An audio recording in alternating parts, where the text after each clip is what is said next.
So I'd like to introduce Dr. Jennifer Campbell, Dean of Students at FCLC. Dean of Students at FCLC. Dean of Students at FCLC. I keep forgetting, oh my gosh. And yeah, enjoy the presentation. Take it away. So I have a couple of colleagues that are going to present with me. I have Dr. Sarika Prasad from our Counseling and Psychological Services Office, and Melissa Gazal, who was mentioned earlier this morning, from our Student Involvement Office, and she works a lot with our AODE, alcohol and other drug education units that we have. We started presenting this particular session a couple years ago in anticipation of the fact that there will be scenarios that are included herein that some of your students will experience as they go through their first year here at the university. It's not the case that they'll experience all of these scenarios, but we wanted to give you a breath of some of the overall challenges that students have as they come into their first year and ways that we can support them throughout their time here at the university from first year throughout the tenure here at Fordham University. So it gives you some information at the end in terms of various offices and contact individuals that you can talk to. Again, not meant to scare you, but to give you information relative to next steps and how you can negotiate with your student should any of these things come up. I'll ask Dr. Prasad to start. Sure.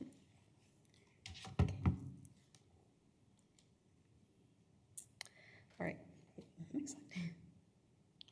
All right, so it is completely developmentally normal, especially in early adulthood and late adolescence, for conflict to come up between parents and their children, for students to have conflicts with each other as they negotiate changing friendships and relationships. So do anticipate that some conflict will come up, and that's normal. It doesn't mean there's something wrong with you or with your child. Next one, too.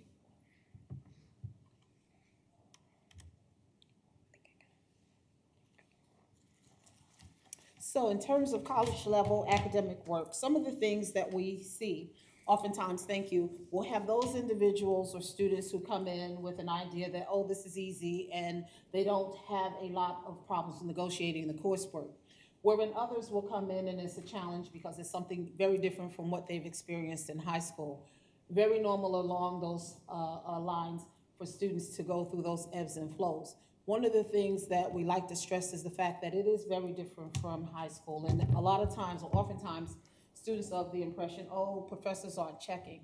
A lot of our professors do include your participation in terms of class work and being actually present and available to participate in a lecture as part of your grade. So we tell students to make certain that they are engaging with their professors to understand exactly what is expected relative to the coursework. Some of the students who aren't challenged initially will find as they go through their tenure of courses that it gets more and more difficult. So one of the things that we advise, stay on top of the coursework and make certain that you are meeting with your faculty members or their assistants to make certain that you're on top of your game and being certain of what you need to send back or turn in terms of your coursework. Grades, midterms, and finals. You will have the benefit this first year of getting or having access to those initial grades during the first cycle. After that, you don't get grades. And I get a lot of parents that say, well, I paid a bill. You sure do. But if you are looking to have access to your students' grades going forward, you'll need to negotiate with your student in terms of what that's going to look like and how they will give you access to look at their grades and things of that nature and negotiating those conversations, because it's a very different dynamic going into this college experience relative to your access to their grades. They have the ability not to give you access, but that's a conversation that I'm sure you can have with your student in terms of what your expectations are around knowing that information. One of the things that I like to stress in terms of this aspect, if you are having conversations with your student and they are having difficulty, we have several resources in terms of the Writing Center. Other information is available through their actual professors who have grad students who may assist. They also have office hours. So there are a number of different ways that a student can negotiate figuring out what the next steps are if they're having some level of difficulty.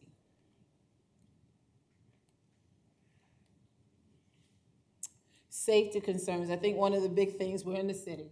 So how does a student negotiate being around the city, be it a student that's a resident or a student that's commuting from one of the boroughs, from New Jersey, Connecticut, whatever the case may be? We have extensive times that we talk to students at various touch points throughout. This orientation is one of those times. We also talk during the fall orientation. Residential students get that information from the resident assistants and resident freshman mentors. We also have a segment that we work with our public safety department to make certain that students know how to contact individuals if they're off campus and find themselves in a situation where they need assistance. So there are several different touch points, as I've mentioned, that we provide students with that information so that they can negotiate the city and feel safe. In terms of protests and free speech, we do have a policy relative to students being able to register if they are looking to debate on campus or have discussions relative to particular issues that they're concerned with. There's a registration process, and we've also done a tabletop exercise, which we do several different ones throughout the years. And we did one where there was a protest going on and how we, brought in the city police. And we do a lot of venting in terms of scenarios so that we are at the top of our game if there's something that happens in the city. We do, and you'll find when we talk with public safety at the next panel, have a direct connection with the city. If there's an emergency situation, we have individuals that are at the table with the mayor's office. If there's anything that is going on in the city, that we have some of the first information and can be a first responder relative to incidents throughout the city. Going home at break, another one of those negotiation pieces, because, and I found this out myself, and I'm sure a lot of us did when we went away to college many moons ago. When you go home, it's a different story. So you're here on campus and you're kind of doing your thing, and you're out all times of the night, and you go home at Thanksgiving, and it's like, well, you need to come in at XYZ time. Those conversations need to be had often and early, I think, because it's a negotiation piece for both of you. They're coming from a situation where they've had a lot of freedom. We don't have providers, as we had years ago, where folks are checking in and things of that nature. So those are the times that you'll need to have those conversations about what's expected at home. Same instance for our commuter students in terms of expectations relative to certain nights of the week. We're going to have dinner together as a family. All of those conversations need to be had so that folks are on the same page relative to what the expectations are in the home. So with visiting home at the break periods, but also those students who are going home on a daily basis, what is the expectation in terms of the student's commitment to the home environment, and making certain that everybody knows, what each other is expecting from the other. In terms of the commute, a lot of our students do have a significant commute. One of the things that I want to say, though, about this, our commuter students are some of the most involved students that we have on campus. And that's surprising to a lot of parents, because we are very intentional about making certain that we have commuter-friendly times in terms of some of our activities and things of that nature, so that students who are commuters are also a part of the fabric of the university and know that they are valued in terms of their input and their activities within the institution. Having said that, again, it's those conversations of when folks are expected to be home. We do a lot of engagement, which was mentioned earlier, in terms of our residential and commuter populations, so that individuals have that opportunity to form friendships across those lines. So be certain that we are cognizant that our students do need to get home at a certain time, so we're not having things at god-awful hours of the night in terms of those commuter activities. We have other activities later in the night for some of our residential students, but making certain that we're combining efforts so that all students can engage is one of the things that we do. Homesickness is going to be some of those conversations that you'll be having with your students, because inevitably there are some of our students who will experience a level of homesickness being on campus. They're missing their friends from high school. They're missing some of the routines of being with their siblings, even though everybody's like, yay, you go on and I can take over the room. They do experience that feeling of being absent from the home.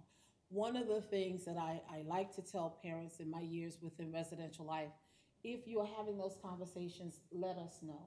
Let us know how we can assist, because often and early in terms of being able to engage that student and get them the support that they need is something that we work on. One of the things that I've said over the years that has been true my time here at Fordham and at other institutions is the fact that those resident assistants, and also the addition that we have here at Lincoln Center, the resident freshman mentors, first-year mentors, are individuals that really know your students and get to have that engagement. Our commuter first-year mentors are also individuals that get to know your students. So we have a lot of touch points that we utilize in terms of bringing the students into the fold of the institution. But sometimes you're having conversations, and there's nothing wrong with reaching out to one of us, the resources that we'll show later, to say, hey, I think, Jane, John would, needs a little extra time, or someone, can you look in on them and figure out what's going on, because I'm not getting everything in my conversation, but we're here for have resources available to assist your students.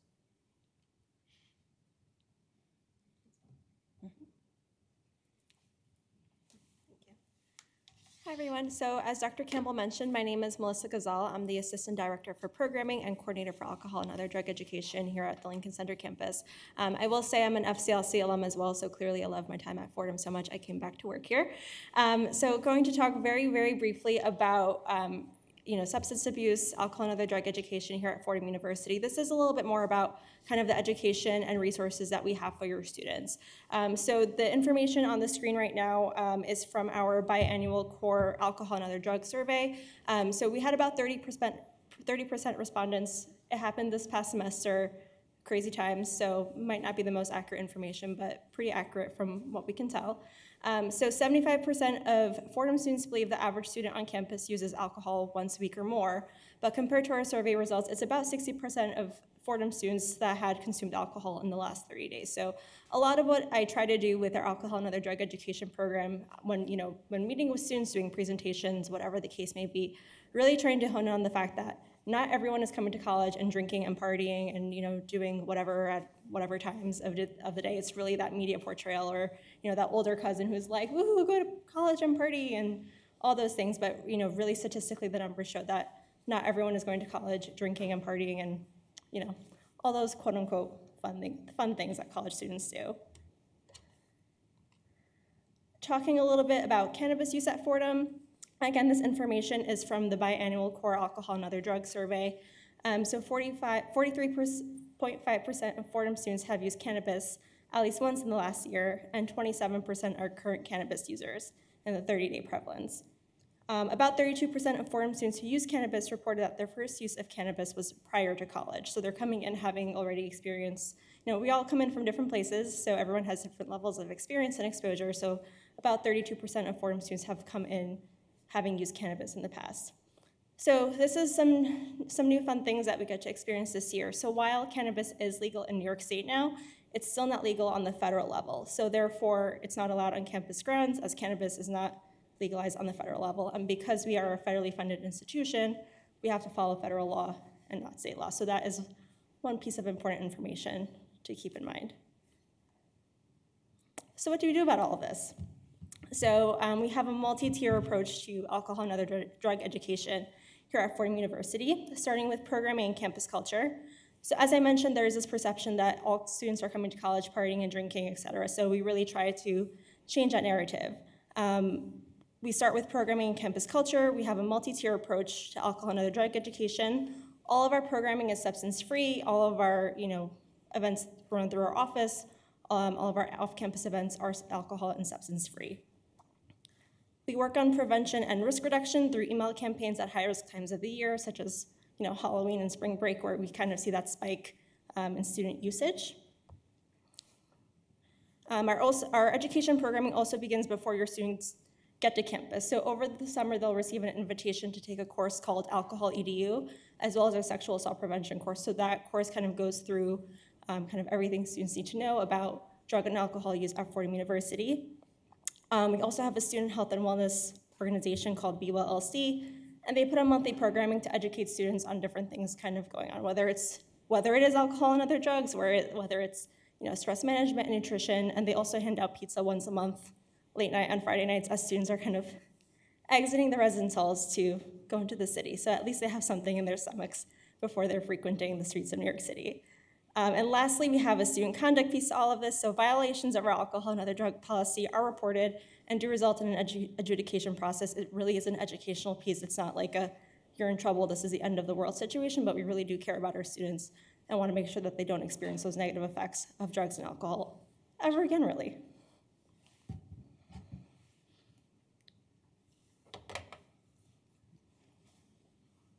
All right, so you should be mindful of changes or warning signs, but that does not mean that every change is something to be excessively worried about.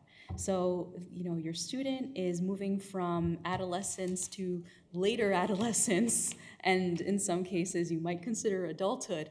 And that means that they're learning to become their own individual. They're negotiating the differences between their personal values, the things that they're learning and absorbing from school and from friends, and their family values. So that's a difficult process. I'm sure a lot of you remember what that's like.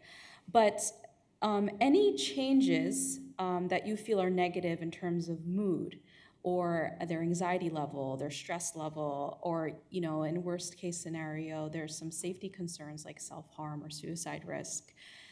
If a change is significant, so something like a safety risk would be significant, or consistent patterns of change in behavior. So if they're anxious about an exam, that's a pretty normal thing, but if you notice that consistently throughout the semester they're extremely anxious, that is something to pay attention to. So in terms of warning signs and changes, yes, a little bit of some stress along the way is totally normal, but if it's a significant and consistent change, that's something to have a conversation with your student about. And also, I am here from the Counseling and Psychological Services department, so if there is ever anything you just have a question about, you're not sure what's normal or not, you can always reach out to us and consult with us.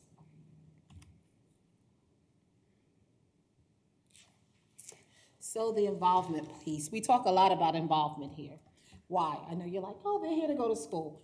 But one of the things that we find is the data shows that students who persist the most are those who are engaged in the institution. And that's why we try to get students to get involved in some level of activity within the university community. Not only does it help them to organize themselves in terms of time and commitment and things of that nature, but it also gives them an outlet for meeting other individuals and being more engaged, as I said, within the institution and having activities that align with what they're interested in. So we do a lot of time at the beginning of the academic year of introducing students to the various clubs and organizations. The resident assistants, resident first-year mentors, the commuter first-year mentors are talking to students about ways that they can be engaged with each other, other clubs, organizations. CCEL is one of those other departments that also works with students from a volunteer perspective. There's so many different levels and layers that we try to provide for students so that they're not stuck on the idea that, oh, there's nothing to do. There's a whole lot to do, and there's always the opportunity, which they will learn during the club fairs and things of that nature. They may have been engaged in activities while they were in high school, involved in their church youth leadership groups, things of that nature, that they can even bring to the community here. So it doesn't stop in terms of, oh, well, that's the only thing they offer at Fordham. We have other opportunities for students to say, oh, I want to start that club, and there's a way for them to do that also.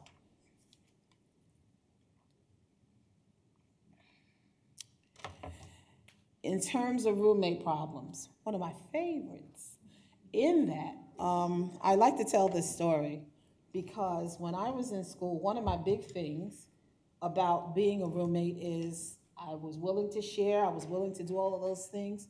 The one thing that was a non-negotiable is your bum on my bed.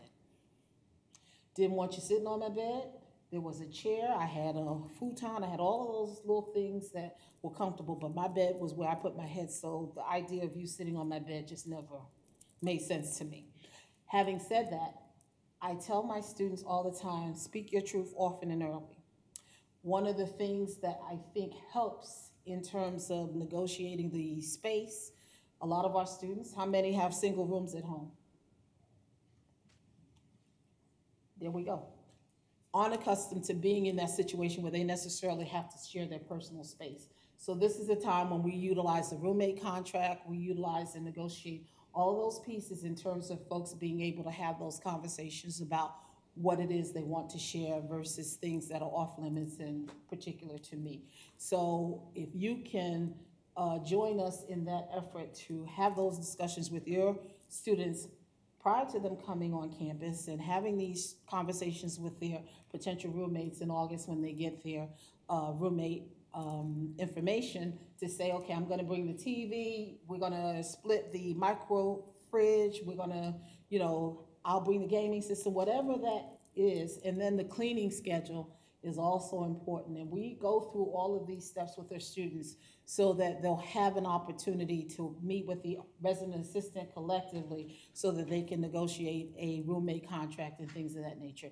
But often and early is one of the things that I advise in terms of those conversations, and it circumvents a lot of the problems that can eventually come up in terms of kind of the passive aggressive nature of, well, I don't really want to say anything. And, it's when I'm talking to students, sometimes like, you're in the same room.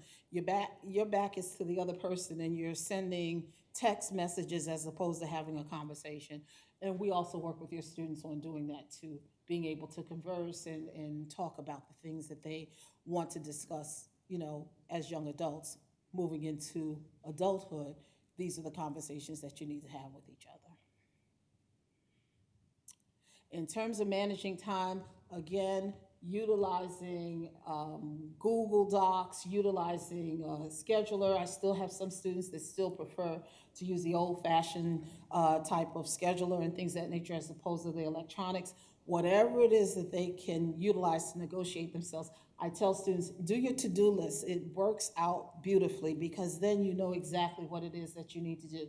You know whether or not you can really go and sit in Central Park and kind of stare up at the trees as opposed to buckling down and getting on that economics paper that you have to do. They can't organize themselves enough in terms of some of those various tools that they'll need to utilize to manage their time. And to that end, if they get into a situation where, again, they are struggling in terms of what it is that they need to accomplish, we have several resources that are available to help bring them back up to speed. Because inevitably, in October, I'm going to hear from a couple of you, my student is struggling because they were reticent to say what it is that has been going on the last 4 weeks because they were, top person on campus when they were in high school. And you have a whole plethora of top folks on campus from high schools here at Fordham. So it becomes a situation where they're doubting themselves. We all need help sometimes. And so the resources, if they're saying things to you, please have them reach out to us. If they're not comfortable, we're just a phone call away in terms of being able to direct them where they need to go. Managing money. Yeah. So a lot of times we will get the call, well, I paid for a meal plan and I paid for this, why are they eating out? Well, we have so many restaurants within the community here, and there is any level or variance of cuisine that you can get. And students take full advantage of that. I can't tell you how many times when I'm in the office at McMahon, when I was in the director position, all of the delivery services that come through in terms of folks dropping off food and various items to students. Without question, bank accounts, if there's a certain amount that you're anticipating that they will be able to utilize each month, those again are discussions that you need to have now because sometimes they will get into a situation where they're not managing their money very well, which in turn leads to managing not having money.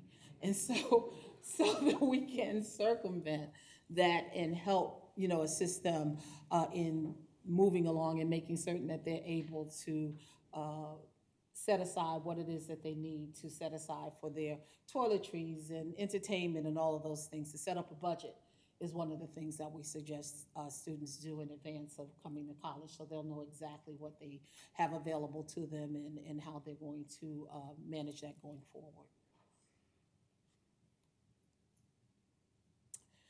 In terms of creating an identity, I think one of the keys here is Students are gonna come in a bit different than what they were when they were at home in some instances. Not saying that everybody's gonna all of a sudden change into someone different, but they're experiencing different activities, they're experiencing different individuals, and so some of the ideologies may change somewhat. And that's, again, conversation that you should be prepared for, because in some instances, they will start to do that. I think converse to that is the fact that sometimes you'll have a student that's extroverted and all of a sudden you're seeing them with introverted tendencies. It's like, what happened?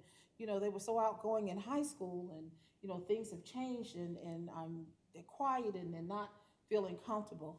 Again, that's a sign for us that maybe they haven't found their niche in terms of individuals that they want to be engaged with, or haven't developed a friend group.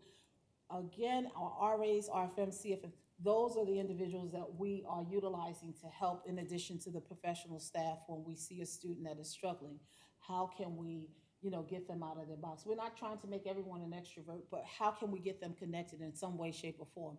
Young man that was here earlier, the Gaming Guild, we have students that do that. We have some students that aren't in the Ailey program but like to dance, so there are other opportunities for them to potentially take a dance class at Ailey. There are art exhibits throughout the city. They may have an interest in that. So finding out where the students are and meeting their needs in terms of introducing them to some of those other opportunities is what we do very well. And in partnership with you, we're able to connect with the student. If there's some instance where we don't know about a student's difficulty, contacting one of us helps us to get them on the right track and provide them with that support.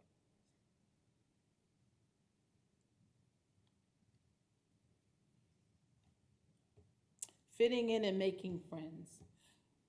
I tell students all the time, if you get a roommate and the relationship develops to a situation that you're besties, it's a wonderful thing. It really is. When I sit within orientation and fall semester, I ask my students to look around each other, because that's the person that's going to be your potential mate in the future. That's the person that's going to support you when you lose a loved one. That's the individual who's going to be a godparent to your child. All of these individuals are going to have different roles in your life. I think without question, it's having them or allowing them to develop those relationships through these various interactive activities that we do is key to students being able to thrive and do well at the institution. So if they're not besties with their roommate, no big deal. I need for folks to coexist, to respect each other, and you may be friends with the person next door, because inevitably that may be your roommate next year, because you have more of a connection with that person. We do a good job, I think, for the most part, in terms of the roommate match, when folks are honest. Because without question, I'll have parents say, well, you know, you want to be neat. If they're not neat, they're not going to be neat when they get here. So when they're filling out those queries that we're asking about preferences and things of that nature, trying to be their authentic self is the best, because the algorithm that we utilize with these programs helps to do the best match for the student in terms of what they put down. So we ask them to be as authentic as possible when they're answering various queries that we send out, in terms of being able to match them with someone that makes sense.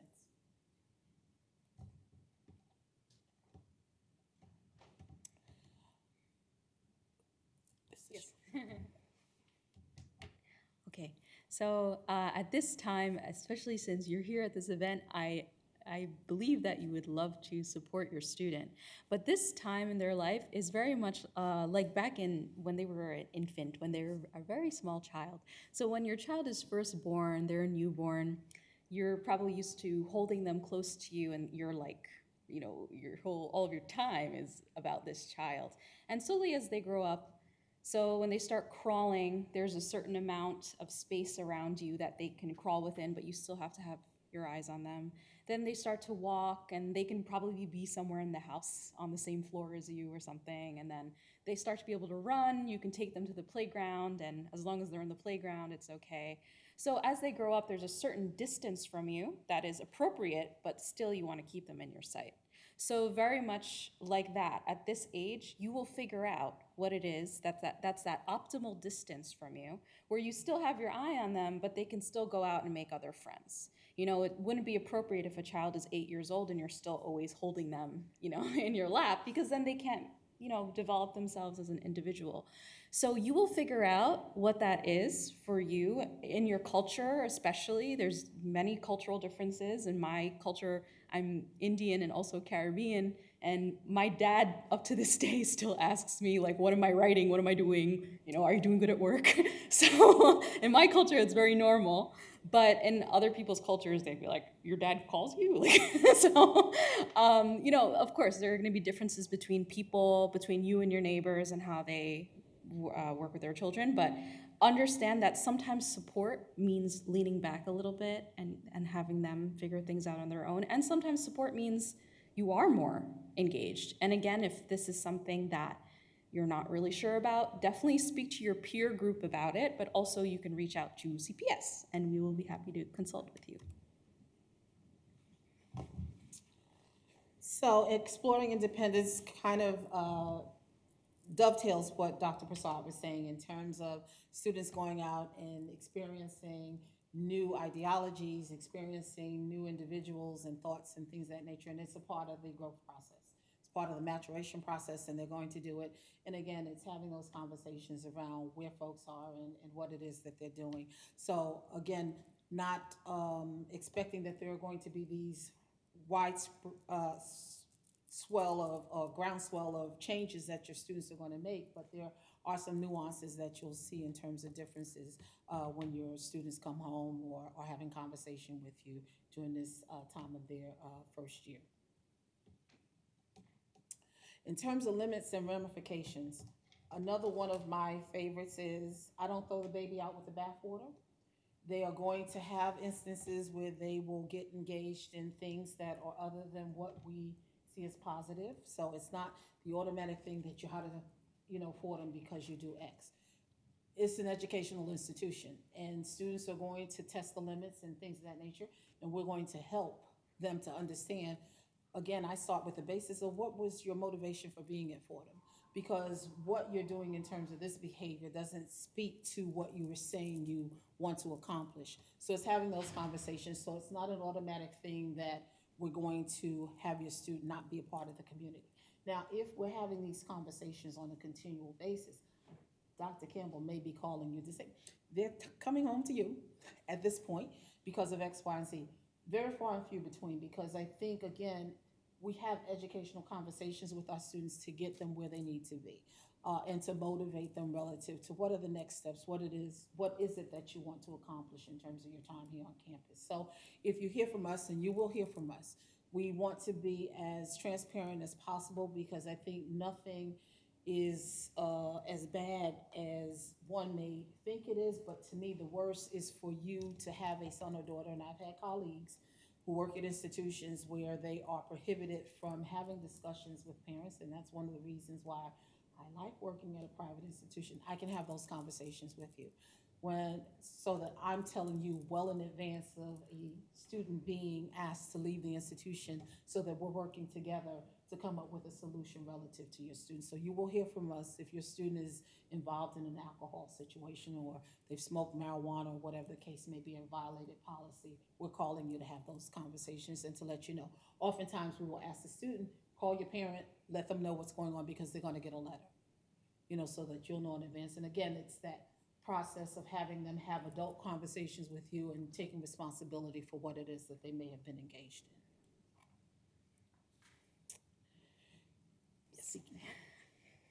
Hello. So I think across the world, everywhere, seeking help, especially for mental health concerns, is stigmatized. People don't want to do it. They think it means you're crazy or you're mad or whatever it is. And so it's something that people don't really think of doing even when they start to struggle or start to have a little bit of stress. But actually, it's so much stronger for you to be able to admit when you're struggling and when you need help, rather than you're putting up these walls, but inside you're feeling hurt. So if that's something you can start to communicate to your students, to your children, that seeking help is actually a sign of strength, that's a really good thing. And also, I wanted to mention noticing those triggers again. And what I mean by that is there are some of you who your children might actually already have an existing mental health concern, and there might be identifiable triggers. So, for example, maybe they went through a certain trauma and things related to that trauma are a trigger. But even students who don't have a current mental health concern, just think about what you know about them and their life. And if there are certain experiences that you've noticed, okay, in the past when they lost a soccer game, or in the past when a big exam was coming up, I noticed that's when things get difficult for them, it's very likely that even now those same things will be triggers. So think back at their life and think about what has gotten them into a place where they were really unsure of themselves or not really feeling their best. And it's likely those same things will be areas where they will need a little more support now. Yes, it's just a little comic. Could we up the dosage? I still have feelings. A lot of people think that the purpose of seeking help is to stop feeling. So when I go to my therapist, I will never be sad again, or I will stop being anxious. That's not really quite what we do. What we do is help people to have your feelings, actually feel your feelings to the deepest depth that you can, and still be able to get on with your life. So suppressing the feelings is what is going to make them have headaches, insomnia, gastrointestinal issues, and everything. Feel the feelings, and also let's find ways for you to continue getting on with your daily life.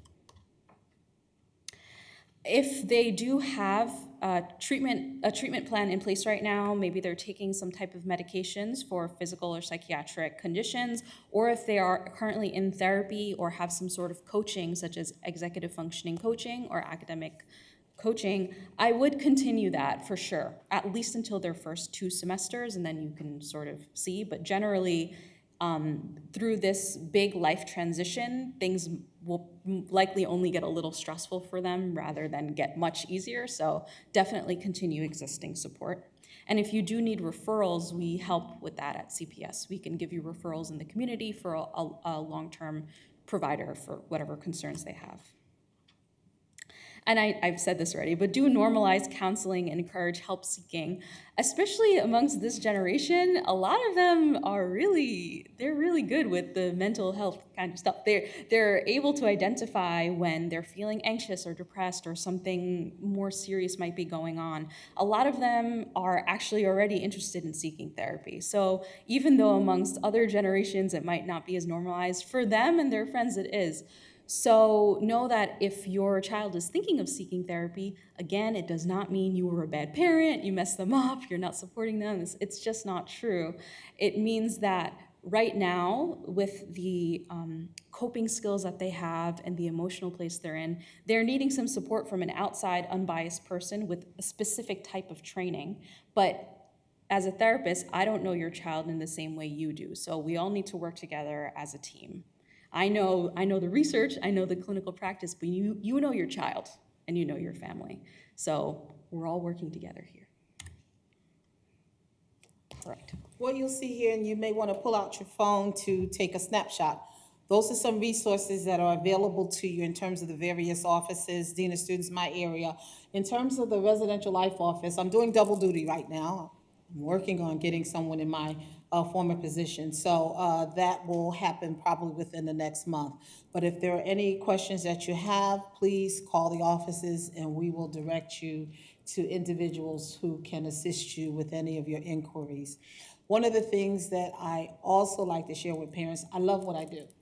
I enjoy what I do. I always say working with young adults keeps me young and vibrant and all those good things because they always come up with something. I'm just like, ooh, that's a new one.